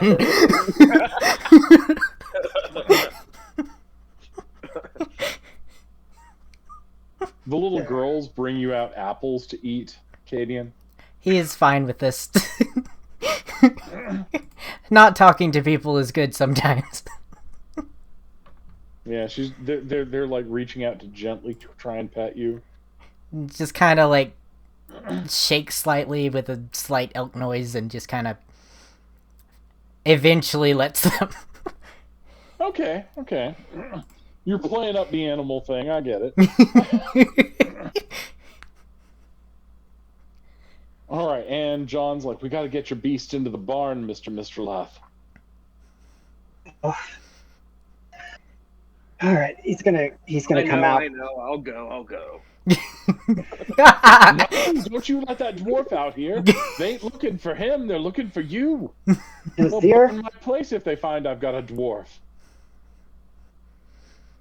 Do you have a place where you can hide him? Under the floor. Nazir, get under the floor. Nazir just gets under the floor. He's tired and angry and doesn't want to fight 20 guys. Which is fair. He's been not so reasonable lately. Yeah, I almost died. Mr. Lath is He going, Lesson, says that as he gets numbers under the matter. floor.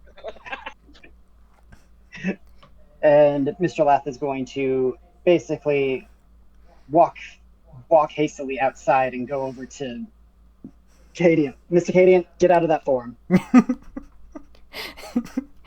Elk sneer. I will saw off your antlers. Get out And of the you form. also hear a hunting horn in the distance. Oh, I think that's for you. Turns into a fox and scurries away. It was a short And, rest. I got my wild shape back. There is an audible sigh and facepalm from the good captain, who just goes back inside. All right, soon a bunch of human riders in black mail arrive. Oh, Are you okay? I just remembered. I just remembered another thing. Miss, Yes? I have a attuned tool, a tattoo on my hand. I can turn myself into anyone else. You have that. You have disguise. You might want to use that right now. That would be fantastic. I just need to remember where it was. Don't worry, I'll just let you do it. You don't have to roll. Okay. So All right, I'll so just... you have assumed the shape of just any peasant. their beautifully voluptuous daughter. Very God. tall, voluptuous daughter. Okay. So y'all are there, and a neatly dressed man in his black mail, with a lovely dwarvish longsword, comes in, and he's like, "Ah, Mr. Atwater, it is a pleasure to see you." He's speaking. He speaks in an accent from the Moonsea, the Dale Lands area. And Mr. Lath, do you have any kind of a streetwise roll? Streetwise roll? Wise roll? Streetwise, something thief-like. Sleight of hand? No, hang on. Forgive me, I don't know the skills. Just make a wisdom check. Given the rolls these days, I don't be surprised if it's paying. Yeah. You know who these guys are. Oh. They're Zentarim. They come from Zentil Keep on the Moonsea. And probably the best way I can explain it to us Earthlings is think of awful fantasy Nazis. Oof. Oh no. And he's looking around. It's like, have any of you seen a dwarf? And a tall fellow wore this coat. And he holds up your coat, Mr. Lot. There is a reward for them, and there is a penalty for harboring them. You would not want me to have to burn you out now, would you, Mr. Atwater? John is like, he shakes his head. No, sir. And who are you, young lady? As he sidles up to you, his neatly trimmed beard has, you can tell it's got ambergris, the whale oil in it. He's looking at you, Mr. Lath. I don't believe I have had the pleasure of meeting you, and I thought I had met all of the local maidens. I'm... You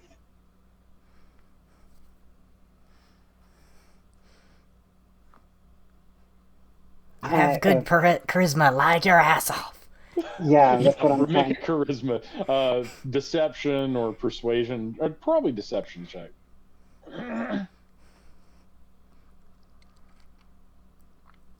Oh God. You have advantage because you are pretty, and this commander likes pretty. Okay, Oh. good. Which He's I'll like, just say that I'm the oldest daughter, and I was just I was "Why, with my John, family in a neighboring town. you have been hiding this one from me. I hope, and well, let's say your name is Stella, and I hope, young Stella, you will allow me to call upon you at some point very soon. Um, I am Auric von Beck. Mr. You see, he's got a long scar on his neck.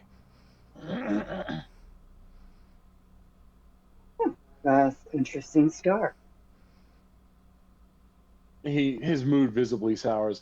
Yes, an elf bitch gave it to me many, many years ago now. But I am not one to hold a grudge. So, shall I meet you tonight at 3 bells?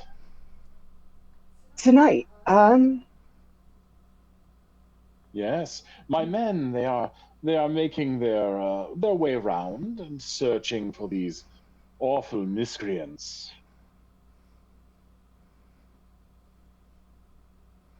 This dwarf and this dandy. He shakes the coat with derision. Dandy. Dandy.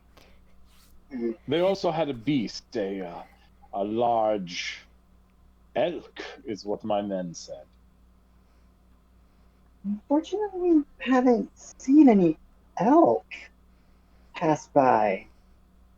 He looks over at John. Dad, have you seen any? No, dear, no, I have not.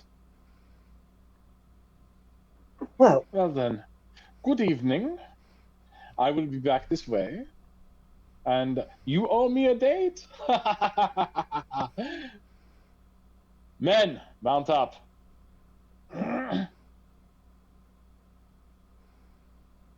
All right, how's everybody doing? Everybody okay? Nobody expects the fox in the burrow.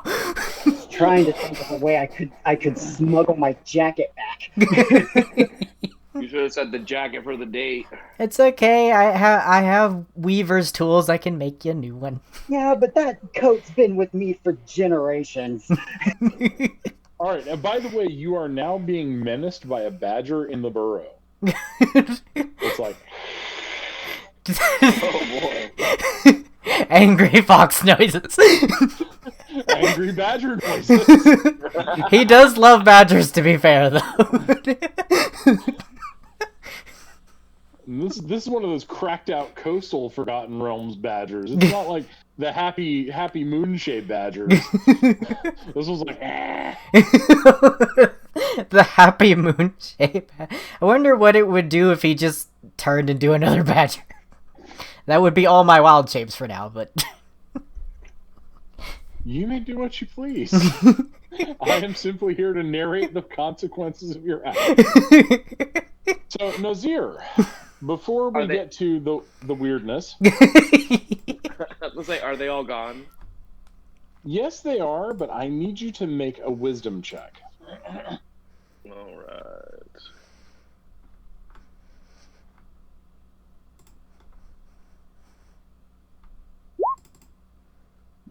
Ew. I'll give you advantage on this because it was a stressful moment.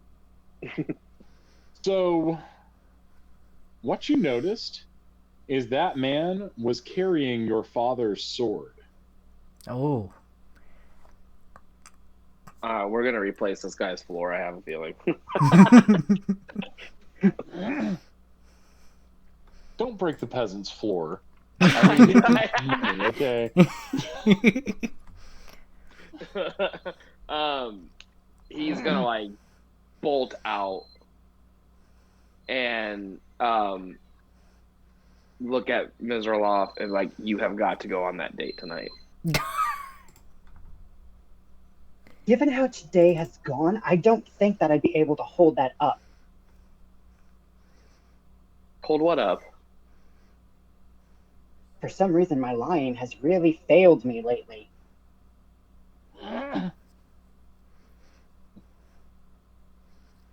That man has my father's sword. Oh, well, now that you've convinced me. On a point of inspiration, both of you. That was fucking brilliant. That was a great exchange.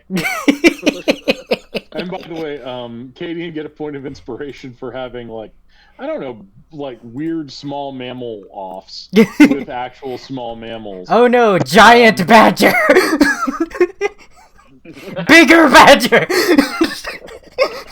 If you do that, you will hurt yourself inside the tiny burrow. Well, I did plan on coming out of the burrow first. Okay. All right, so the badger it won't leave the burrow because there's a giant badger there. Badger off! A giant badger.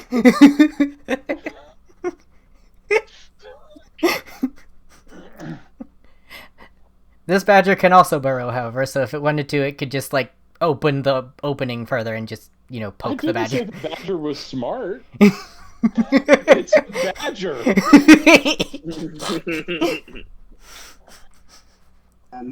So, that's happening outside.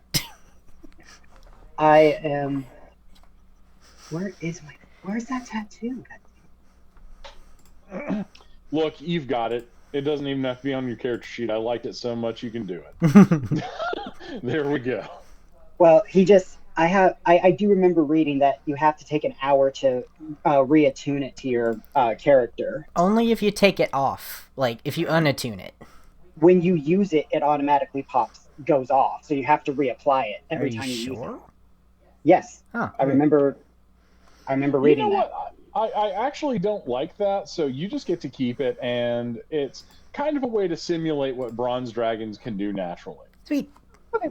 In fact, most of the time in any game I run, I make all dragons capable of shape-shifting to humanoid forms, just so they can move around. That's pretty cool. Because I like that. Well, so that means under his little fingerless glove, there is a tattoo on the back of his hand. I don't know a cool design for it. I want to say like maybe a dragon, but I'll figure something out. I was gonna think it was like a line of draconic runes. Ooh. Even better. The ink was made from ground bronze dragon shells. The eggshells. Ooh. Okay. Yeah, it's like I've done this fantasy shit for a while.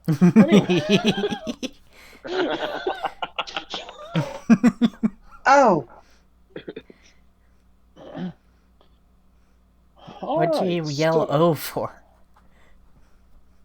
I forgot a picture. Sorry. You're fine. So I'm going to let all of you retire to the ship for tonight, and then you can gather everyone else. Maybe everyone can attend next time, and possibly plan your assault and your date, should you want to go on the date. Nazir's going to have to come up with a good argument. You're going on a date. I wouldn't call that a good. You are trying to commit. You are trying to command a half bronze dragon. This is not. Yeah. I mean, dragons already think they own the multiverse. I mean, it'll be. I'll give him a like debt. Like, I will forever be in debt. But that's not shiny.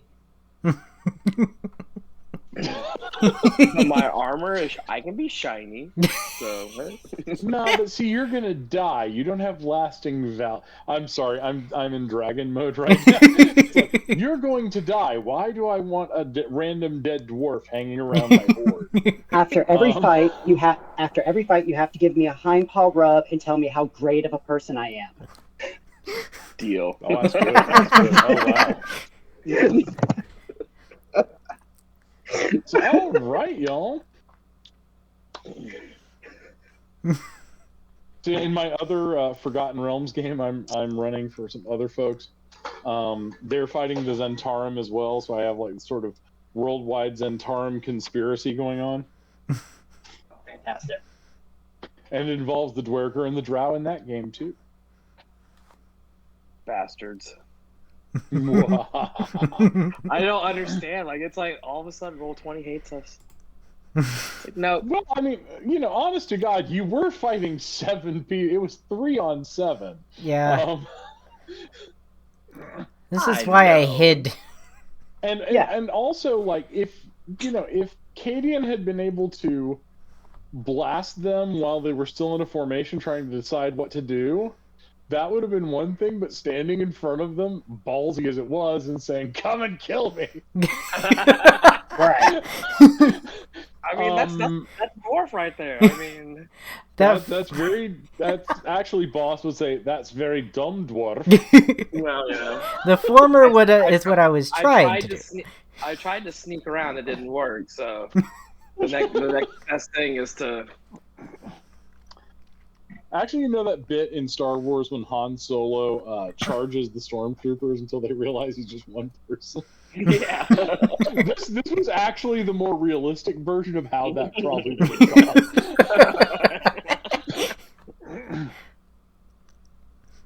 Oh, wow. So anyway,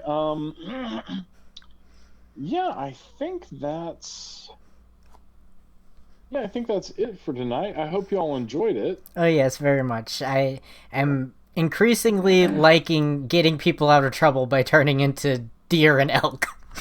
That was awesome. I mean, it's like, I'm turning into an elk and running. It's like random stuff you hear at D&D tables.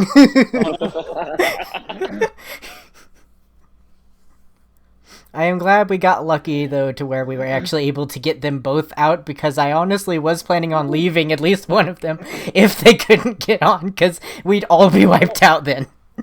Now, what would happen is basically I would run kind of a dual scene thing where if Nazir had been killed, he would have been captured. Mm-hmm. Nazir, you have to do a breakout, and we would run through that. And, if you guys wanted to try to rescue him, the two of you, the groups can work together. Exactly. Yeah, that's what I didn't think we were going to be, like, dead, but I didn't want all of us to be captured. But if you were all captured, just think of it as the beginning of an Elder Scrolls game.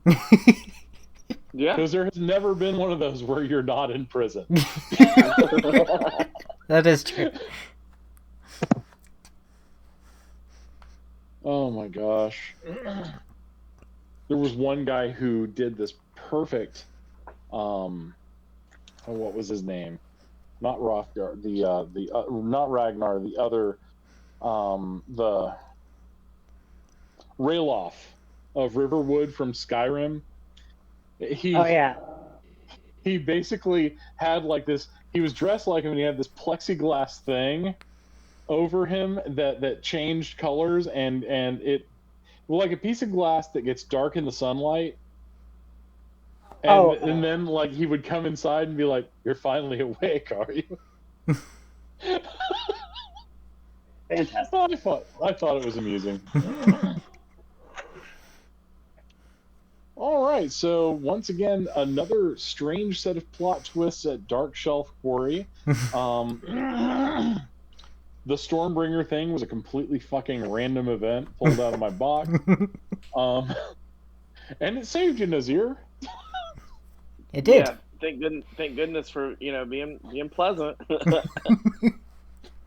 You were pleasant to the weird shark-mouthed undead guy. But the heavily armed humans, fuck you! They're protecting someone that I'm trying to get after, so they're in line. They're evil. That is the most paladin-y thing I have heard in ages.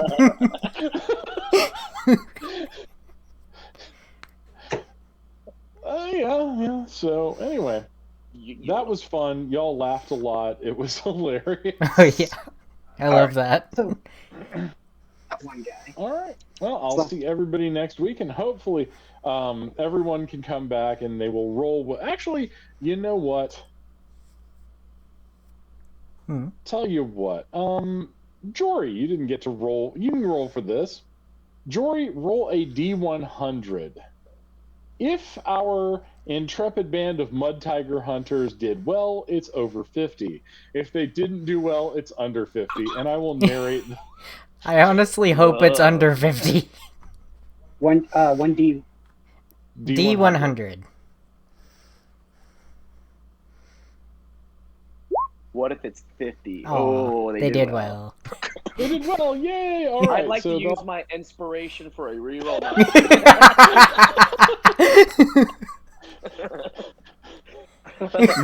No, Chad, you cannot use your inspiration to fuck over your fellow player.